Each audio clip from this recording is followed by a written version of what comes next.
عن أنس بن مالك رضي الله عنه روي: 3 منجيات خشية الله تعالى في السر والعلانية، والعدل في الرضا والغضب، والقصد في الفقر والغنى. 3 مهلكات: هوى متبع، وشح مطاع، وإعجاب المرء بنفسه.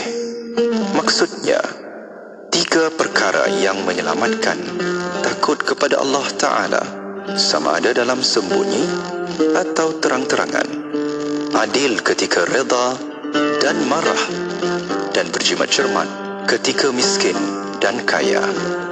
Manakala 3 perkara yang membinasakan: hawa nafsu yang diikuti, orang yang kedekut yang ditaati, dan seseorang yang merasa ujub dengan dirinya sendiri. A'udzu billahi minasy syaithanir rajim. Bismillahirrahmanirrahim. Alhamdulillahi rabbil alamin. As-salatu wassalamu ala ashrafil anbiya'i wal mursalin, wa ala alihi wa sahbihi wa barik wa sallim. Allahumma ya dafi'al bala, ya Allah, ya dafi'al bala, ya Rahman, ya dafi'al bala,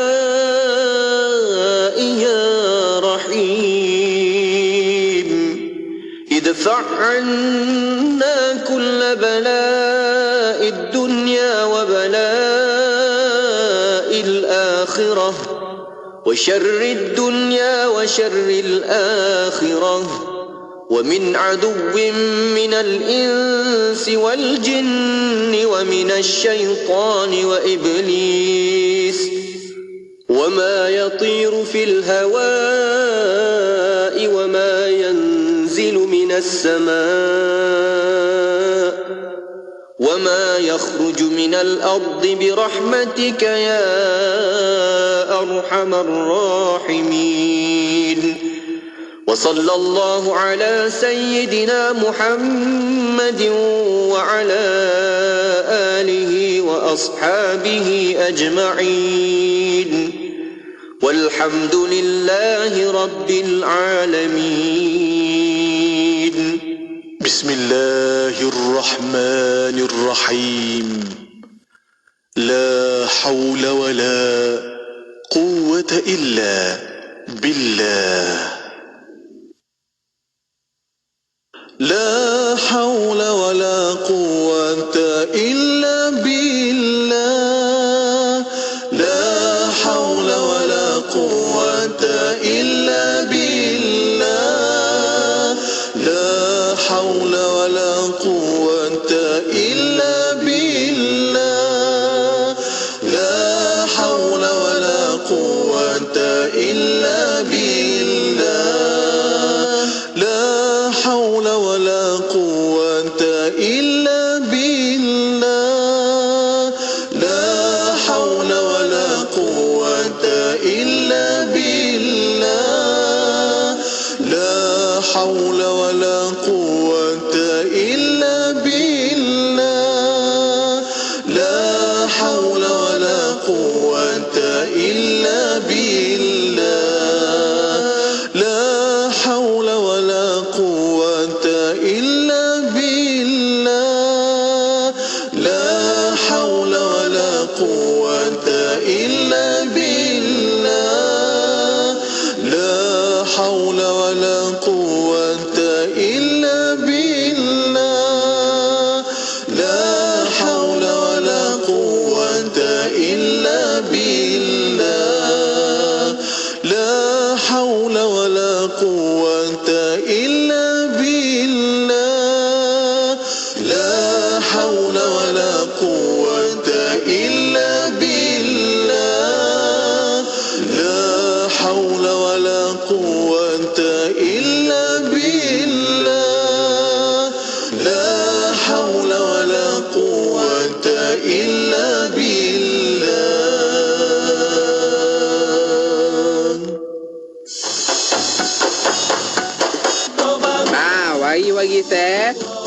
IKIM kat Seremban 102.7 FM. Dengar ya.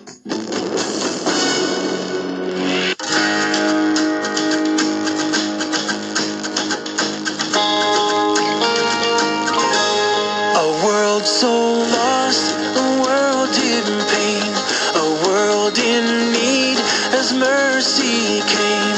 A calm in peace, a love like rain. Our hearts will sing and praise His name. Salatullah, salamullah, ala Taha, Rasulillah. Salatullah, salamullah, ala Yasin, Habibillah. Salatullah, salamullah, ala Yasin, Habibillah. A living guide, His light will bring the best in us to everything. Oh Allah, send your peace and blessings, and love and praise His name will sing.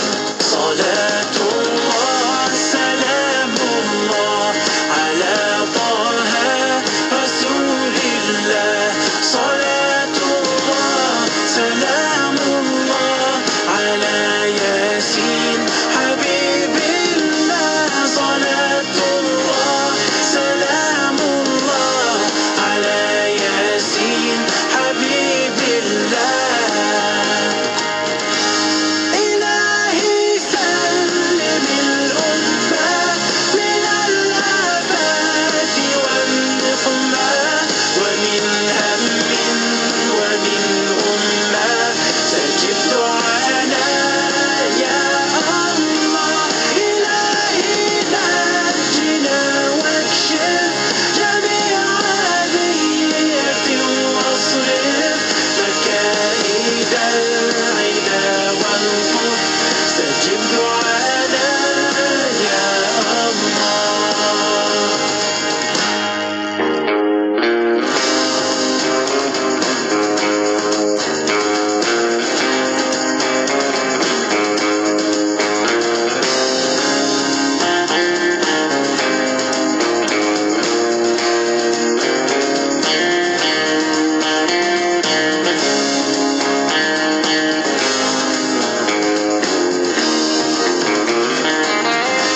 Salatullah, salamullah, ala Taha, Rasulillah. Salatullah, salamullah, ala Yasin, Habibillah. Salatullah, salamullah, ala Yasin, Habibillah. Salatullah, salamullah, ala Taha, Rasulillah. Salatullah, salamullah, ala Yasin, Habibillah. Salatullah, salamullah, ala Yasin, Habibillah. Salatullah, salamullah, ala Yasin, Habibillah. Ala Yasin, Habibillah.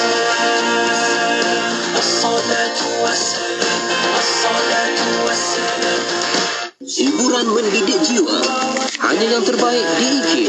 Inspirasi Inforia Islami. Komputer, sila aktifkan pakej iklan promosi 2023. Baik Tuan, sila pilih pakej iklan yang Tuan inginkan. Baiklah, iklan beli satu percuma satu untuk semua jenis pakej iklan yang ada di IKIM. Baik Tuan, kami aktifkan. Pakej Rose, beli satu percuma satu aktif. Pakej Daily, beli satu percuma satu aktif. Pakej Target dan pakej Driving, beli satu percuma satu aktif. Baiklah, terima kasih komputer. Ya, berita gembira kepada semua pengiklan dan peniaga di seluruh Malaysia. Kami di Radio IKIM kini mengadakan pakej iklan mega. Beli satu percuma satu khas untuk anda. Anda beli satu, kami berikan satu lagi pakej iklan secara percuma. Jadi, beli satu, dapat dua. Beli dua, dapat empat. Beli tiga, dapat enam. Tunggu apa lagi? Hubungi kami di talian 019-650-7976 sekarang juga. Ruang iklan adalah terhad, tertakluk kepada permalan syarat. Ayo sertai kempen Jom Menyumbang RM50 demi pembebasan Masjid Al-Aqsa dan Palestin. Hubungi kami 03-8926-7019 dan layari Facebook Aman Palestin. Dengan roh, dengan darah, kami berkorban untukmu ya Aqsa. Ikan siakap buah papaya, ayuh dimakan dengan berselera. Sekiranya wakaf menjadi budaya, umatkan hidup dengan sejahtera. Amanah Saham Nasional Berhad kini memperkenalkan konsep wakaf terbaru melalui konsep wakaf saham amanah. Menggabungkan dua konsep penting iaitu pelaburan dan wakaf. Ayuh, jangan melengah lagi. Jom berwakaf bersama ASNB untuk pengurusan yang lebih profesional dan telus. Pesanan dari saya, Badli Shah bin Alauddin.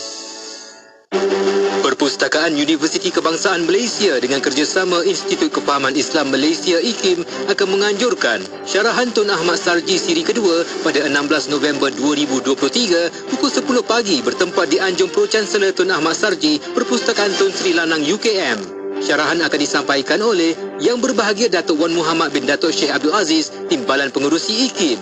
Syarahan yang bertemakan Keunggulan Tamadun Islam akan disiarkan secara langsung menerusi media sosial Facebook Universiti Kebangsaan Malaysia. Kepada anda berminat, dijemput hadir. Untuk pertanyaan dan pendaftaran, hubungi Puan Rosita Kamis di talian 03-8921-5854. Layari www.ikim.gov.my untuk keterangan lanjut.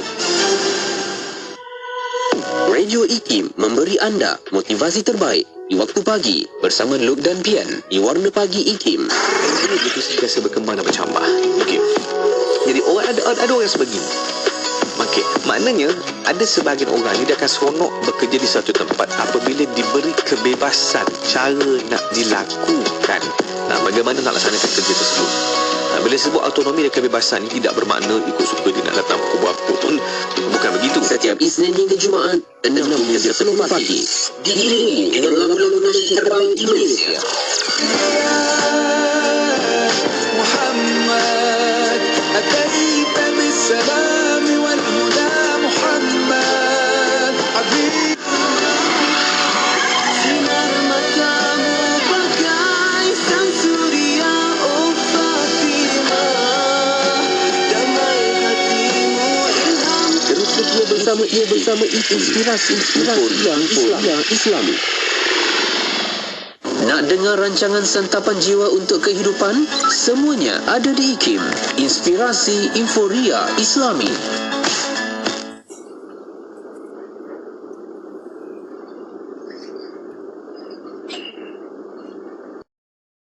Di IKIM Inspirasi Inforia Islami bersiaran waktu ini menerusi perkongsian bicara adab. Untuk bersama dengan sahabat-sahabat pendengar, kita dah pun berada di hujung talian. Kita ada Yang Berbahagia Fadil Ustaz Ahmad Salahuddin Harun di hujung talian saat ini. Assalamualaikum Ustaz. Waalaikumsalam warahmatullahi taala wabarakatuh. Terima kasih banyak Ustaz kerana sudi sekali lagi bersama dengan sahabat pendengar Radio IKIM untuk perkongsian kita pada hari ini dalam perkongsian bicara adab. Kita nak sambung lagi pengajian dalam kitab Fiqhul Hayah. Kita dalam bab bicara tentang bab harta, dan kali ini insya-Allah kita akan menyambung untuk kaedah membelanjakan harta adalah jalan penyucian jiwa. Macam mana caranya nanti kita akan kongsikan. Tapi sebelum itu kita mulakan Ustaz dengan doa majlis taklim. Silakan Ustaz. Astaghfirullahalazim, astaghfirullahalazim, astaghfirullahalazim. Alladzi la ilaha illa huwal hayyul qayyum wa atubu ilaihi. La ilaha illallah wahdahu la syarika lah. Lahul mulku wa lahul hamdu yuhyi wa yumiit wa huwa ala kulli syai'in qadir wa la hawla wa la quwwata illa billahil aliyyil azim. Assalamualaikum warahmatullahi ta'ala wabarakatuh. DJ Nur Hayati Paradi hafizahullah ta'ala. Sidang pendengar IKIM yang dimuliakan Allah, kita mulakan pengajian kita pada malam ini dengan membaca doa majlis ta'lim dengan niat agar Allah Subhanahu wa ta'ala mengurniakan rahmat, dan memberkati majlis kita pada malam ini. Kemudian kita niatkan juga mudah-mudahan Allah Subhanahu wa Ta'ala mengurniakan kepada kita kefahaman yang benar, dan Allah Subhanahu wa Ta'ala memberikan ilmu yang telah kita pelajari itu dapat kita gunakan di waktu kita memerlukan kepadanya, kerana itulah dia yang dipanggil dengan ilmu yang bermanfaat. A'udzu billahi minasyaitonir rajim. Bismillahirrahmanirrahim. Allahumma inna nuqaddimu ilaika baina aydina kulli nafasin wa lamhatin wa lahzatin wa khatratin wa tarfatin yatrifu biha ahlu samawati wa ahlu al-ard wa kullu shay'in huwa ka'inun fi 'ilmika aw qad kana nuqaddimu ilaika baina aydina dhalika kulli. Allahumma rabbana atina min ladunka rahmatan wa 'allimna min ladunka 'ilma. Subhanaka la 'ilma lana illa ma 'allamtana innaka antal 'alimul hakim. Bismillahirrahmanirrahim. Nawayna at-ta'alluma wat-ta'lim wa tadhakkura wat-tadhkir wan-naf'a wal-intifa' wal-ifadata wal-istifada wal-hasa 'ala at-tamassuki bi kitabillahi al-'aziz wa sunnati rasulih والدعاء إلى الهدى والدلالة على الخير ابتغاء وجه الله تعالى ورضائه وقربه وثوابه سبحانه. اللهم ألهمنا علما نفقه به أوامرك ونواهيك وارزقنا فهما نعرف به كيف نناجيك يا أرحم الراحمين. اللهم إنا نسألك فهم النبيين وحفظ المرسلين وإلهام الملائكة المقربين. اللهم أغننا بالعلم وزينا بالحلم وأكرمنا بالتقوى وجملنا بالعافية يا أرحم الراحمين. اللهم إنا نستودعك ما قرأناه أو نقرأه في هذا المجلس وما قبله وما بعده، فاحفظه علينا حتى ترده إلينا وقت احتياجنا إليه. وصلى الله على سيدنا محمد وعلى آله وصحبه وسلم. بسم الله الرحمن الرحيم. رب اشرح لي صدري ويسر لي أمري واحلل عقدة من لساني يفقه قولي وسدد ألسنتنا واهد قلوبنا وافعل كذلك بأحبابنا أبدا وارزقنا كمال فتوح العارفين والفقه في الدارين مع كمال الإخلاص والصدق واليقين والعافية والغنى والنصر والحفظ والنفع والانتفاع وخيرات الدارين وعلوم الأولين والآخرين. وصلى الله على سيدنا محمد وعلى آله وصحبه وسلم والحمد لله رب العالمين.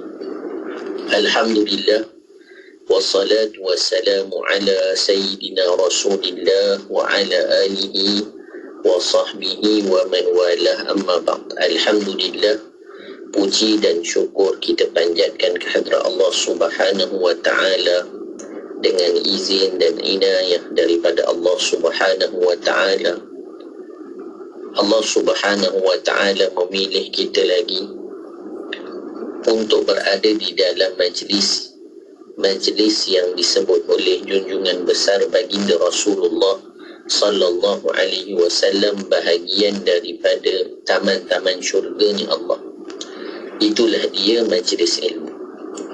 Maka apabila kita dipilih berada di majlis-majlis yang baik, benarkan niat-niat kita supaya kehadiran kita, masa kita yang kita berikan untuk kita berada dalam majlis-majlis seperti ini benar-benar dinilai sebagai ibadah di sisi Allah.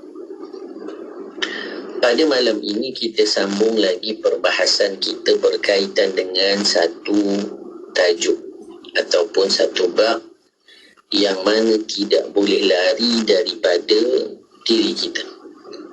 Bahkan sifatnya syahwat itu menyukai padanya. Itulah dia harta yang telah kita bahaskan pada minggu sebelum ini.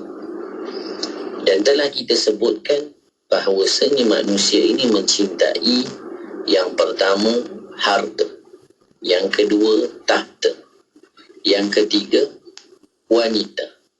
Kita panggil 3 tah. Inilah yang dicintai oleh manusia. Namun kita kena fahami semua yang ada di dunia sebenarnya juga untuk mengingatkan kepada Allah Subhanahu wa taala. Ingatkan kita kepada Allah dan kita gunakan pada jalan yang benar, maka ia akan menjadi kebaikan. Namun apabila tidak benar cara untuk kita menggunakannya, maka kita akan dipertanggungjawabkan di hadapan Allah Subhanahu wa taala. Sebab itu dalam pertemuan yang lalu kita dah sebutkan bahawasanya apa yang telah disebutkan ad-dunya mazra'atul akhirah. Dunia itu adalah tempat kita bercucuk tanam untuk hari akhirat. Bercucuk tanam itu bukan untuk menuai hasilnya sekarang, tetapi nanti. Antaranya apa? Antaranya juga adalah harta yang kita boleh gunakan untuk melakukan kebaikan dengannya. Sama ada dengan faedah-faedah yang telah kita sebutkan pada pertemuan sebelum ini berkaitan dengan faedah-faedah harta. Yang pertama apa? Apa-apa keperluan yang kita perlukan, maka kita dapati dengan harta tersebut. Kalau tidak ada harta, kita akan menggunakan yang haram untuk mendapatkan sesuatu.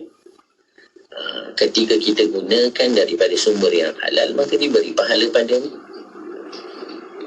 Bahkan dengan harta kita lah kita dapat menyempurnakan tanggungjawab kita sekiranya di bawah kita ada orang-orang yang di bawah tanggungjawab kita yang perlu kita nafkahi. Maka menggembirakan ahli keluarga itu antara ibadah yang besar. Memasukkan kegembiraan pada hati orang lain, ini satu amal yang besar, yang baik.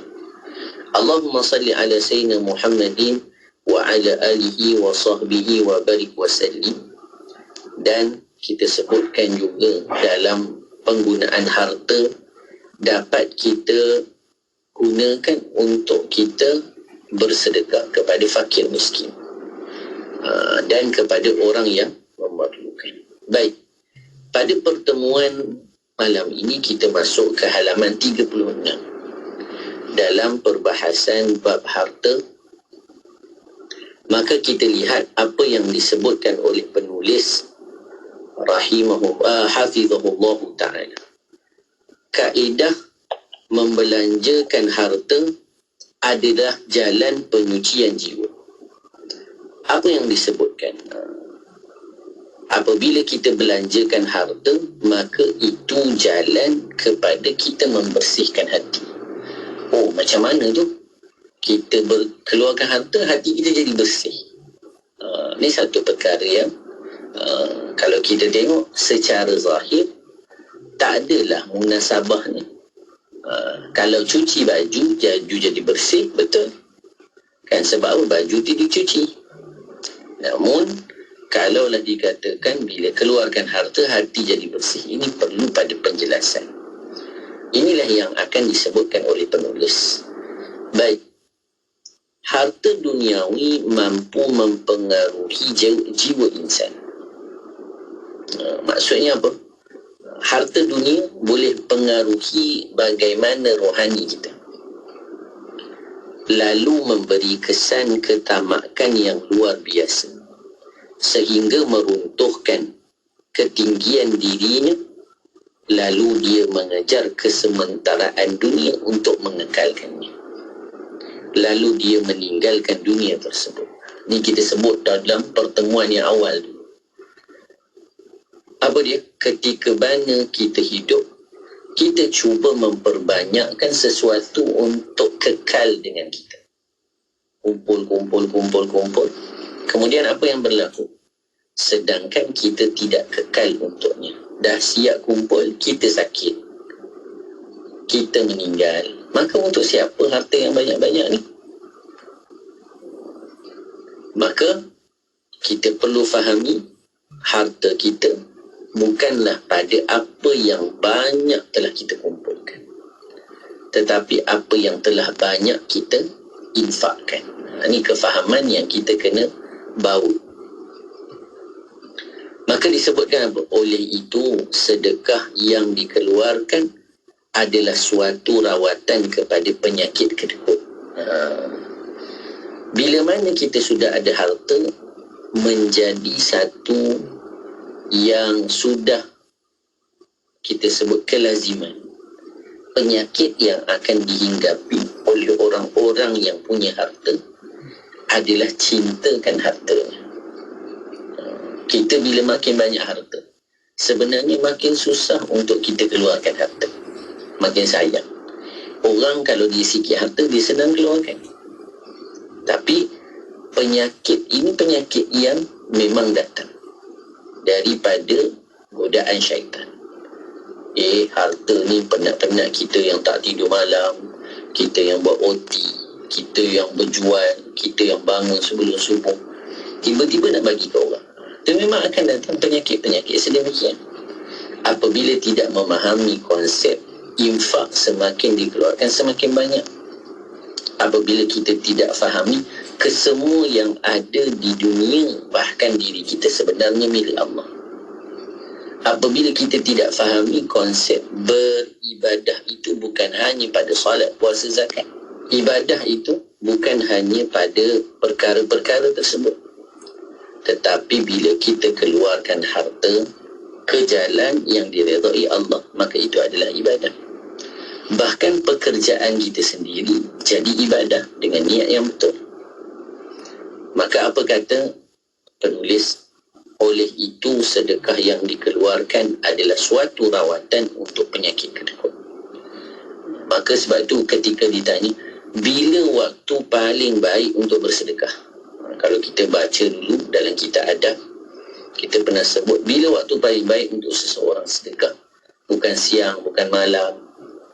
Tetapi waktu paling baik adalah ketika di dalam hati kita ada cintakan harta dan rasa kedekut. Itu waktu paling baik. Sebab apa? Kita keluarkan harta kita waktu kita punya jiwa nafsu tak nak keluarkan harta. Itulah namanya mujahadah. Maka kita keluarkan harta untuk lawan nafsu kita, mencari redha Allah. Itulah waktu paling baik. Maka bila kita keluarkan harta, itu ubat bagi penyakit kedekut. Sebab itu bila kita baca begini, kita faham apa? Dalam masalah tazkiyatun nufus, membersihkan jiwa. Kita nak bersihkan jiwa, Ustaz, saya nak hati bersih. Kita kena faham setiap penyakit itu lain ubatnya. Orang kalau dia sakit pemarah, ubatnya lain. Orang kalau dia sakit sangka buruk, ubatnya lain. Bukan semua ubat itu dengan zikir. Oh, saya ni ada penyakit kedekut ni, saya kena zikir banyak. Betul, zikir itu jalan pembersihan hati. Tetapi kalau dia punya penyakit kedekut, apa jalan untuk dia mengubati penyakit kedekut ni?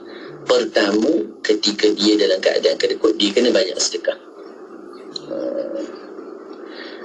Bahkan sedekah yang dikeluarkan oleh seorang yang berjiwa kedekut dengan penuh kehambaan. Ya Allah, saya ni sayanglah harta saya. Tapi tak apalah, untuk saya menjadi lebih baik, saya keluarkan. Penuh kehambaan. Itu adalah sebaik-baik sedekah. Bukan tentang banyak mana, tapi bagaimana keadaan dia ketika bersedekah. Kerana ia bersifat melawan hawa nafsu demi keredaan Tuhannya. Demi keredaan Tuhannya. Rasulullah sallallahu alaihi wasallam pernah ditanya tentang sedekah yang paling besar pahala. Lalu baginda menjawab bahawa kamu bersedekah sedang kamu itu seorang yang masih sihat dan kedekut, takut fakir dan sangat harap kekayaan. Waktu kita sangat cintakan diri, cintakan harta, cintakan dunia, cintakan keluarga, ketika mana kita susah, ketika itulah kita makin banyak perlu bersedekah. Ketika itu sebenarnya kita sedang membuang kecintaan kita pada dunia daripada diri kita. Maka itulah yang disebutkan bila kita membelanjakan harta kita, maka sebenarnya jiwa kita makin bersih. Apa maksud jiwa kita makin bersih? Hilang kesangka buruk kita pada orang, kan? dia membicarakan bagaimana jiwa kita bersih daripada rasa cintakan harta dan dunia. Nanti kalau kita cerita tentang penyakit-penyakit lain, ubatnya lain pula.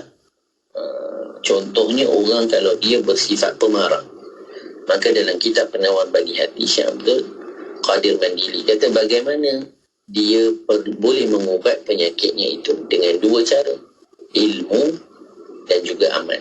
Apa dia dengan ilmu? Ketika mana dia nak marah, dia kena tahu marah Allah lebih besar dari dirinya, dari marah dia.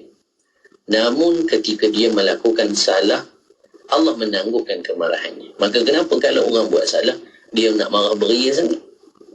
Maka ketika itu dia akan mampu cool down sikit. Jadi sebab itu semua bidang itu dibuang kejahilannya dengan ilmu. Semua bidang, semua perkara dibuang kejahilan itu dengan ilmu. Jika manusia terdedah dengan kilauan syahwat yang memandang secara berlebihan pada perkara-perkara tabi'i, lalu memalingkan mereka daripada keimanan kepada gaib dan hakikat akhirat, lalu sedang mereka mengejar harta dan dunia, mereka menuju akhirat yang tidak mereka jangkakan. Kalaulah kita biarkan diri kita terus hanya mengejar harta yang takkan pernah ada kesudahan. Syahwat ni sifatnya tidak ada kesudahan. Tengoklah, kalau kita beli telefon kan, baru beli telefon, bayar pun tak habis lagi, beli pula ansuran, dah keluar yang baru, teringin pula yang baru. Maka berterusanlah kita kalau mengikut keinginan nafsu, takkan pernah puas. Maka kita kena belajar bagaimana ingin qanaah. Ini yang disebut dalam kitab ni dulu. Yang tak cukup pada kita apa dia? Adalah rasa cukup. Itulah yang tak cukup pada diri kita, yang perlu kita perbaiki. Sehingga bila kita mendapati apa-apa, kita ucapkan Alhamdulillah. Banyak Alhamdulillah, sikit Alhamdulillah. Kerana apa? Kerana ia pemberian.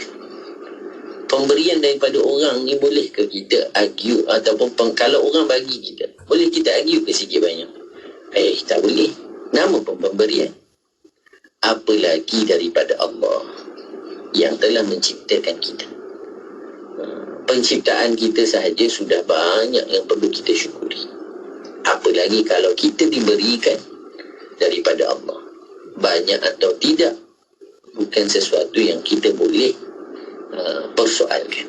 Maka disebutkan apa? Kalaulah kita terdedah dan membiarkan diri kita terus mengikut keinginan syahwat kita, mengejar harta yang tidak akan ada puasnya, maka kita akan menuju akhirat dalam keadaan kita tidak menjangkakannya. Mudah-mudahan Allah memelihara kita dan menghimpunkan kita bersama orang-orang yang mendapat keredaan Allah Subhanahu wa ta'ala. InsyaAllah kita akan sambung lagi selepas ini berkaitan dengan bagaimana harta itu boleh membersihkan jiwa kita. InsyaAllah itulah, dengan Ustaz cakap ni pun, perkongsian ni pun dah mula merasakan banyaknya perkara yang kita kena bersihkan dalam jiwa kita, terutama daripada segi harta. InsyaAllah pun kita akan berhenti seketika. Untuk anda akan mendengar, jangan ke mana-mana, teruskan kesetiaan bersama kami tentunya hanya di IKIM, Inspirasi Inforia Islam.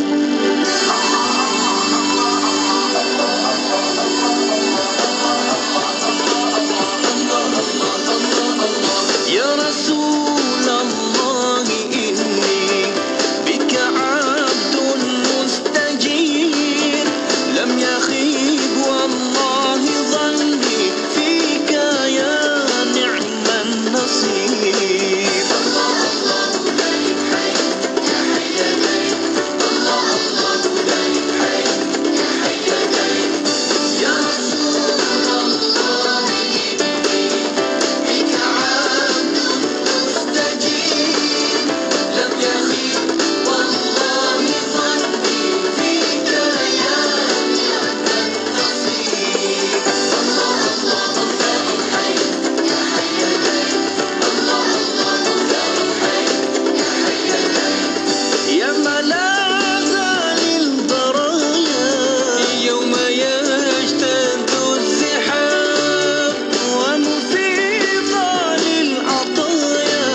kami kurniakan lagi kepadanya, keluarganya, dengan sekali ganda ramainya sebagai satu rahmat dari kami dan sebagai satu peringatan bagi orang-orang yang berakal sempurna supaya mereka juga bersikap sabar semasa ditimpa malang. Surah Sad ayat 43. Bersama-sama Ustaz Muhammad Abdullah Al-Amin membawakan perkongsian ilmu dan panduan kekeluargaan menerusi rancangan Pesona di Zahra. Orang perempuan macam tu cerewet tak semestinya. Kalau kita berurusan dengan orang mata, jangan kecil hati. Yang bersiaran setiap hari Isnin jam 10.15 pagi. Keluarga adalah tempat di mana kehidupan dimulai dan cinta yang tidak pernah berakhir. Pesona di Zahra hanya di IKIM, Inspirasi Inforia Islami. Kota Kinabalu 93.9. Inspirasi Inforia Islami kembali bersiaran menerusi rancangan Bicara Adab untuk kita menyambung lagi pengajian dalam kitab Fiqhul Hayah. Perkongsian kita pada malam ini bersama dengan Ustaz Ahmad Salahuddin Harun, alhamdulillah, tentang bab harta, tapi kaedah pembelanjaan harta adalah jalan penyucian jiwa. Kalau ikut kitab ni muka surat yang ke-36. Kita sambung Ustaz perkongsian kita, silakan Ustaz. Bismillahirrahmanirrahim. Terima kasih diucapkan kepada DJ Nur Hayati Paradi. Jadi tadi dengan tajuk disebutkan membelanjakan harta adalah jalan penyucian jiwa. Bermaksud bila kita belanjakan harta, itu jalan supaya hilang cinta dunia pada diri kita. Bila kita belanjakan harta, memahamkan kepada kita apa yang ada pada kita boleh datang dan pergi. Apa yang ada pada kita kalau tidak kita keluarkan dengan cara rela hati dan kita mendapat pahala, ia boleh keluar dengan cara terpaksa tanpa kita dapat apa-apa. Kerana ia milik Allah. Allah memberi kepada siapa yang diinginkan dan Allah akan menarik daripada siapa yang diinginkan. Sebab itu bila kita mendapatkannya, 1001 kesyukuran yang kita panjatkan kepadanya, dan gunakan ia pada jalan yang dikehendaki dan diredai oleh Allah Subhanahu wa taala. Baik, kita sambung lagi apa disebutkan oleh penulis. Disebutkan bahawa salafus salih melafazkan talak 3 kepada dunia. Maksudnya apa? Tak nak tegur dengan dunia. Apa maknanya? Adakah dia keluar daripada dunia ni? Kita pula faham. Oh, kalau macam tu dia duduk planet mana Ustaz? Bukan. Maksudnya apa? Daripada hatinya. Daripada hatinya. Sebagai contoh, bila kita cerita tentang zuhud kan, adakah bermakna zuhud itu kena pakai baju koyak-koyak? Kena pakai kain pun dah nak apa kalau tarik reput? Bukan. Sebahagian kita, guru kita menyebutkan, kalaulah sedemikian pentakrifan zuhud, maka di mana zuhudnya Nabi Sulaiman alaihi salam?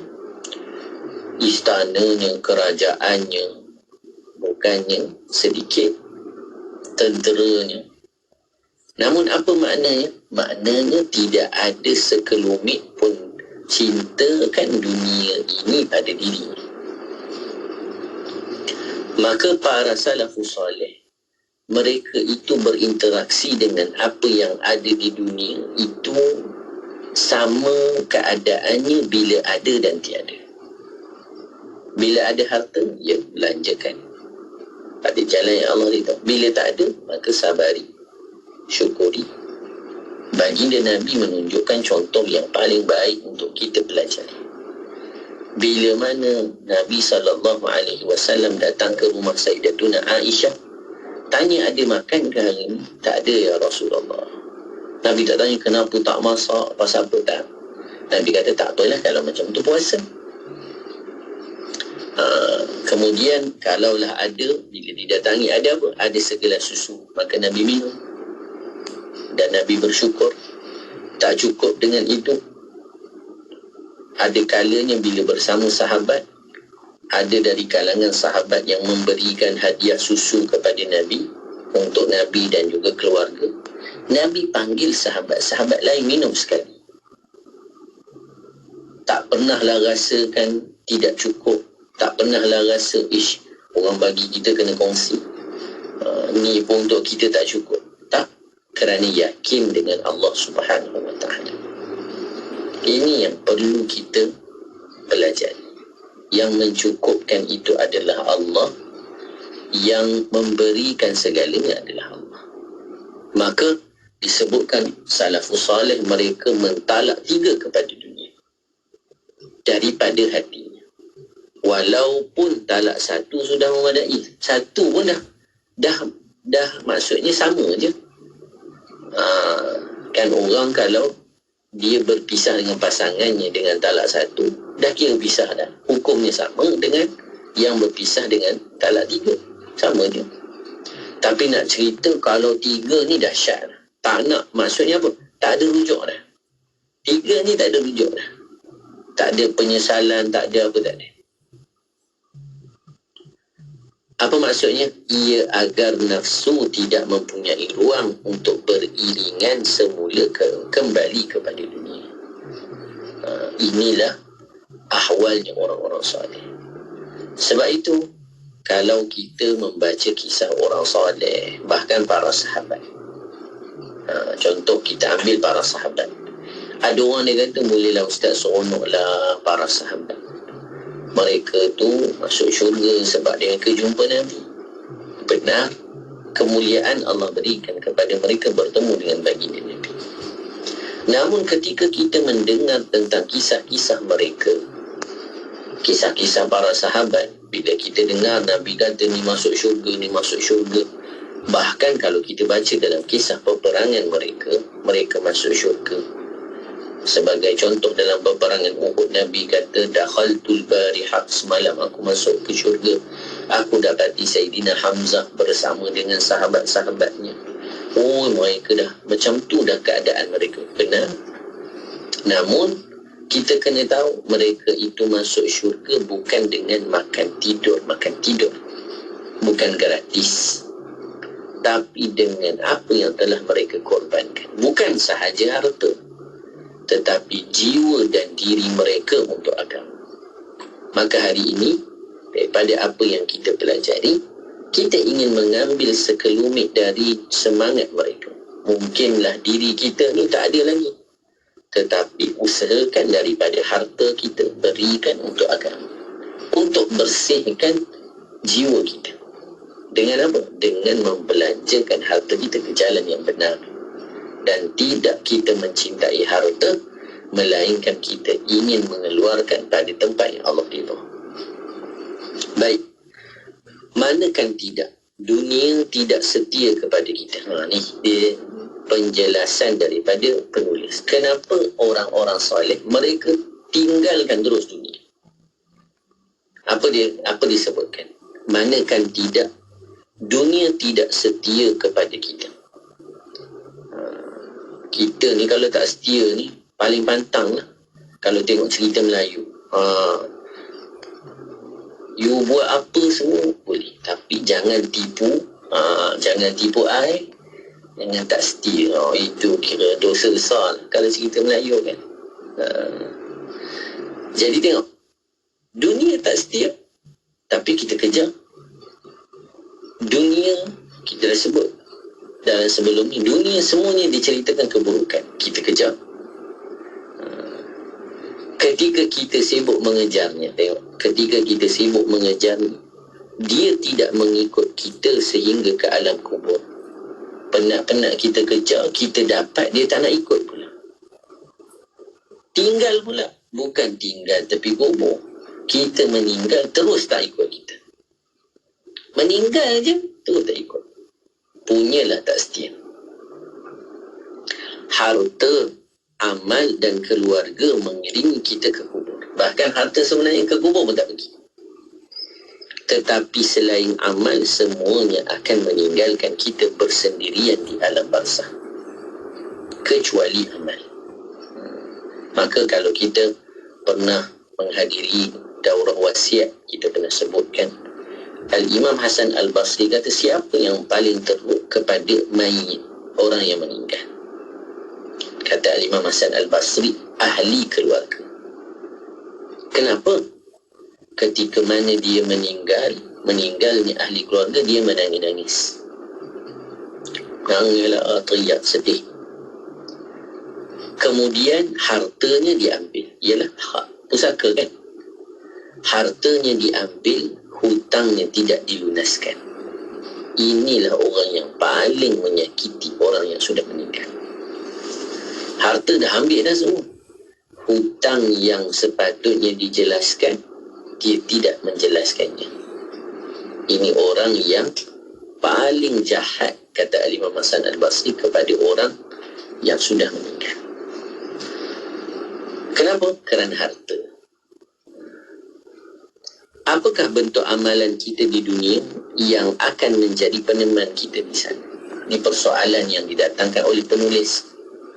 Apa bentuk amalan yang akan menjadi peneman kita untuk kita tanyakan? Kalau harta, maka kita telah hantar awal lagi ke akhirat dengan infak.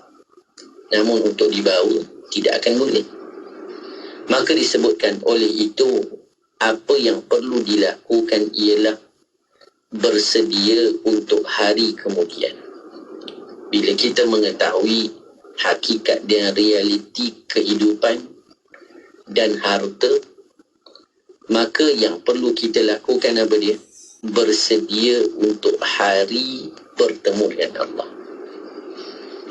Jangan kaya di dunia tapi miskin, bahkan bankrupt di hari akhirat. Kenapa? Kerana hari akhirat tidak ada lagi yang boleh kita lakukan, melainkan hanyalah penyesalan bagi orang yang tidak melakukan persiapan. Kita tidak makan di dunia, kesudahannya mati, lalu hidup semula di akhirat. Tetapi jika orang itu kembali ke akhirat tanpa persiapan dan kehambaan, dia akan binasa untuk tempoh masa yang lama. Bahkan dia tidak boleh lagi kembali ke dunia. Oleh itu, kita perlu manfaatkan harta yang Allah berikan pada kita dalam kehidupan kita sebaik-baiknya. Apa yang Allah berikan, lakukanlah ke jalan yang Allah ridai. Bahkan perbanyakkan bekalan kita untuk dibawa bertemu dengan Allah Subhanahu wa ta'ala. Allahumma salli ala Sayyidina Muhammadin wa ala alihi wa sahbihi wa barik wa sallim. Itu berkaitan ataupun itu yang disebutkan oleh penulis di dalam bab berkaitan dengan harta yang sememangnya sudah menjadi perkara yang ada pada kita, sama ada banyak atau sikit. Orang banyak acara ujiannya. Ada orang kata, ustaz, harta dia banyak, jenuh lah ustaz dia nak jawab. Kita yang sikit ni pun janganlah ingat selamat. Ada orang yang rasa, oh selamat lah kita ni, harta kita bukan banyak mana. Ada kalanya orang yang sedikit lebih banyak dan lebih diuji daripada orang yang banyak. Ada orang harta dia banyak, tapi memang dia tak cintakan harta kerana dia telah mujahadah. Ambil. Ada orang hartanya mungkin apa yang ada di atas bahunya. Orang kalau miskin kan dia ada kayu, tak dalam kain kan. Namun pemikiran dirinya tentang semua harta yang dibawa. Maka itu orang yang membawa seluruh hartanya ke dalam jiwanya. Lebih besar ujiannya. Maka setiap orang perlu melihat pada apa yang dipunyai tanpa melihat pada orang lain untuk dipersoalkan rezeki untuk dirinya ataupun orang lain. Dan setelah berbicara tentang harta, kita akan masuk nanti pada pertemuan akan datang dengan tajuk kekayaan. Sesuai lah munasabah. Orang cari harta dalam hidup ni untuk kaya. Jadi kaya dia ustaz. Macam mana kata kaya tu? Tengok rumah dia besar mana. Tak tahu ke rumah besar dia tu hutang? Mana kaya ni? Tapi kerana orang menganggap dia kaya. Contohnya apa? Bank menganggap dia kaya, maka bank bagi dia untuk buat rumah besar. Kita ni bank anggap kita tak kaya. Nak buat macam mana? Jadi tak adalah kita rumah besar tu kan. Jadi kenapa itu berlaku? Kerana kaya itu difahami dalam konteks manusiawi, dalam konteks material lah, kebendaan. Itu ukuran kita selama hidup ni. Maka dalam pertemuan akan datang, mari kita ubah sisi pandang kita tentang makna kaya, agar kita menjadi orang yang benar-benar kaya di sisi Allah. Bahkan apa makna kaya? Apa makna kaya?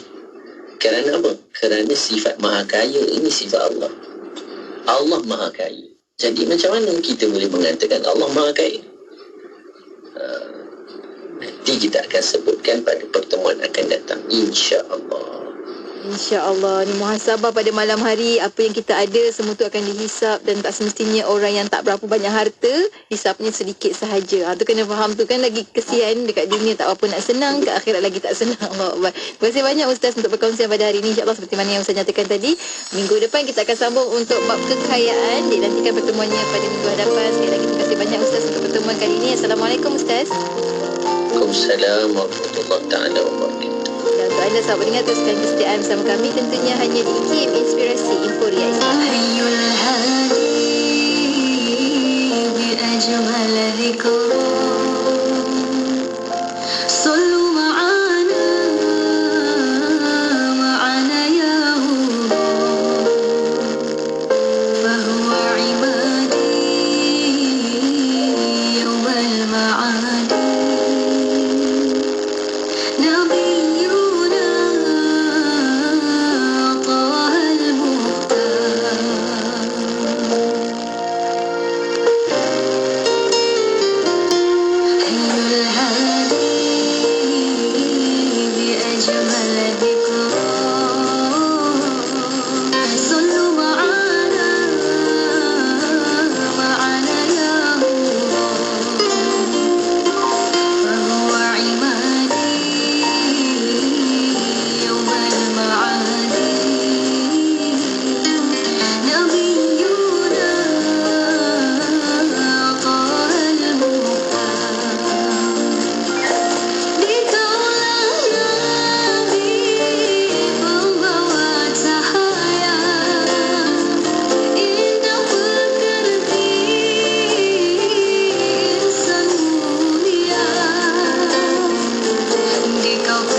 يوم المعاد نبي